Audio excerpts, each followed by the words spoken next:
What's good, YouTube? And today we have a little something different. We're going to do a hitting tips video. Just all the stuff you need to know, basically. So, just first kind of disclaimer here. In this video, you're going to see how I personally hit on All-Star, Legend, and Hall of Fame. Those are your main three ranked seasons. Difficulties, beginner, rookie. That's all mostly your offline stuff. That's usually your moments. I'm a hardcore online person, so that's why in this video, you're going to see a lot of online things translate to online. So, we're going to start on All-Star. My hitting view, that's virtually your camera, and when you're batting, is strike zone. If you think about it, it's kind of as if you're the catcher, and it's the catcher's point of view. I know firsthand because I'm a catcher in real life, so I would know. Your in-play view offense doesn't matter. It's just kind of if you want to see no doubt homers or whatnot. I would just recommend dynamic or medium. That's up to you. Ball trail doesn't apply here at all. Hitter interface. This is, I think, your biggest one. Please make sure this is on zone and not directional. Please, please, and please. Pure analog is but zone is the best hitting. I promise. Input type, keep it at buttons. Analog type, flick. Those aren't relevant. Your plate coverage indicator, which also stands for PCI. Please have it on. Please, please, please. Can't stress that enough. Have it on. For what I like to use, my center is diamonds. My inner is wedge. I have no outer. My PCI color is white. And my PCI transparency is 60% with no fade out. So, I'm going to apply those changes. So, I have Chris Bryant facing Clayton Kershaw. Now, this is going to be a big PCI. Because of All-Star difficulty. And I just realized I messed this up. My fade out is actually inner and outer for All-Star. Although that might have gotten you a sneak peek for something. But I'm just like to start up here. And you're not going to get in the groove right away. That's the thing too. Is you're going to want to stand, I say 5 to 15 minutes in here just swinging. And trying to hit the hang of it. Like, that's a good swing right there. I like to keep myself loose like this. Go up here. And just drive it. So, my actual tips. For one, get yourself a monitor. I will link mine in the description so you guys can check it out if you would like to purchase that for yourself.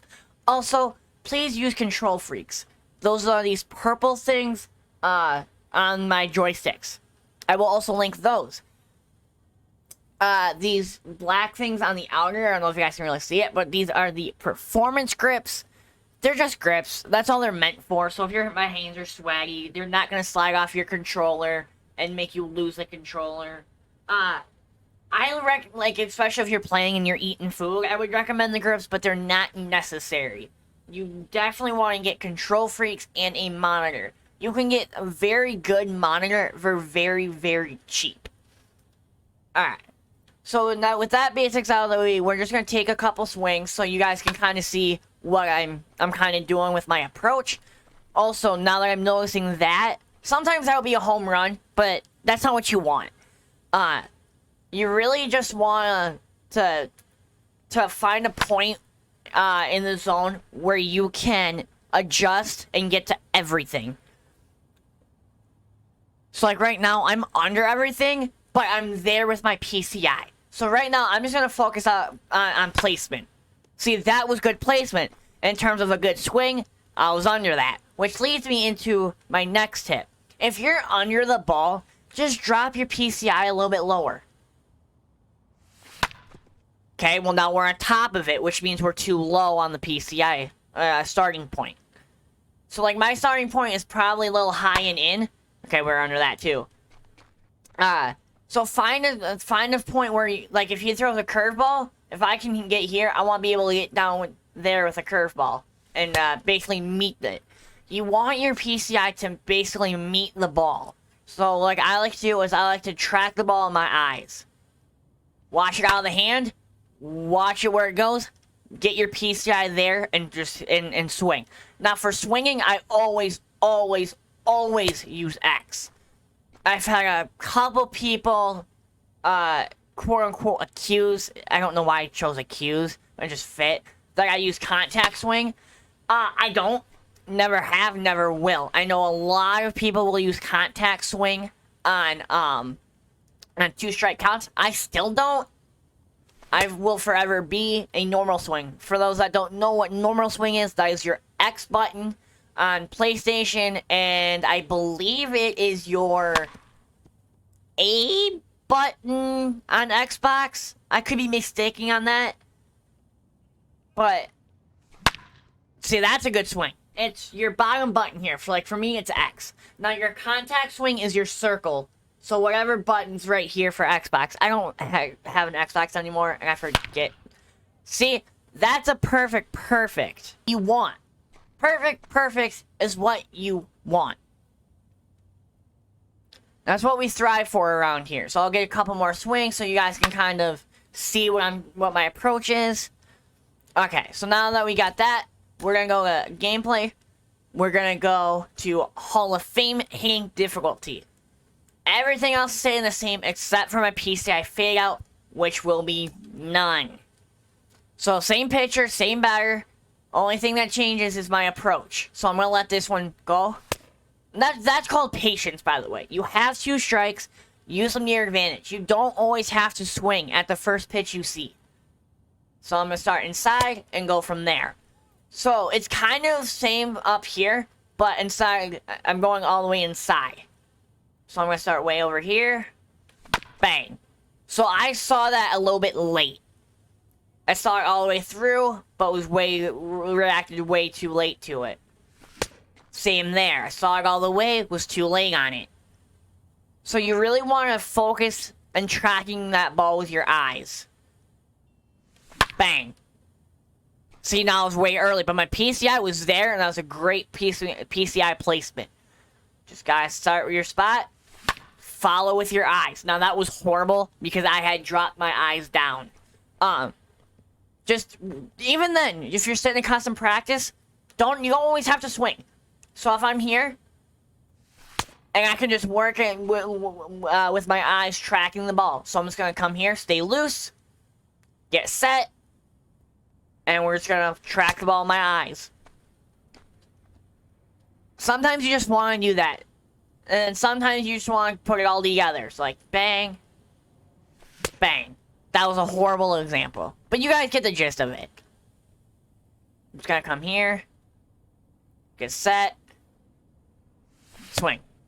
That I would have taken in an actual game, by the way. You don't want to swing at that. That's what we call patience.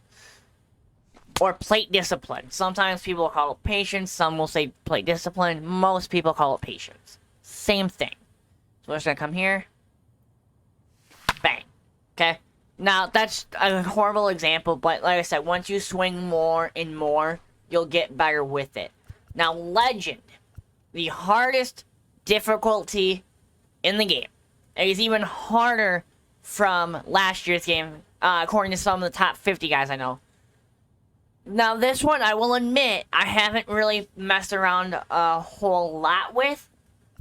But I think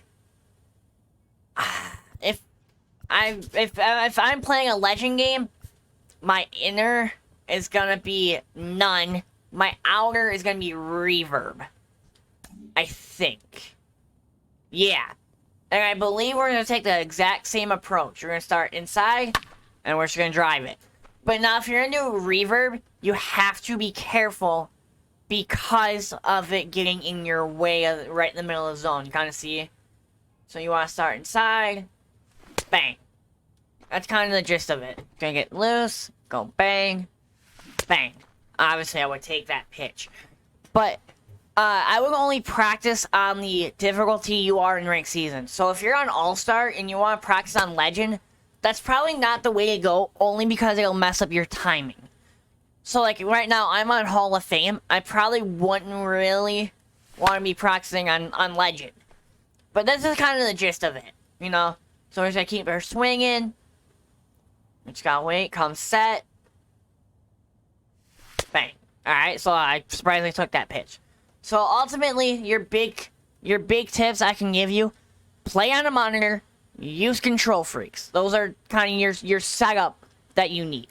Now, in terms of PCI, find one that you like, find one that's comfortable for you. That one, that's all on you guys. You have to mess around with the settings and find what you want and what you like.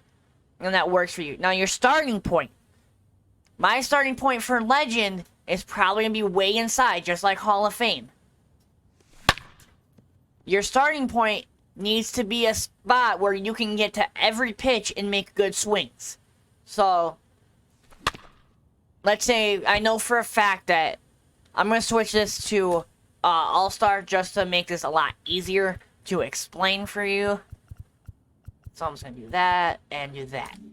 So, like, my starting point is a little high and in. Not quite way high and in like this, because then I can't make a good swing on the ball. See, I'll show you that again. I'm way up here. Now, I can't move my stick any further in. I can't get to the ball doing that. So, for me, that is a horrible starting point. So, I like to start up about here and adjust. So, for me, that was a little bit too in. Just come set. Just wait. Bang. There it is. So that's kind of the fundamentals of it. I know this video is probably all over the place. I know. It's okay, though. But just the basics of it. If you guys like this video, make sure you hit that thumbs up button. Subscribe if you're new. And I'll see you in the next tip video.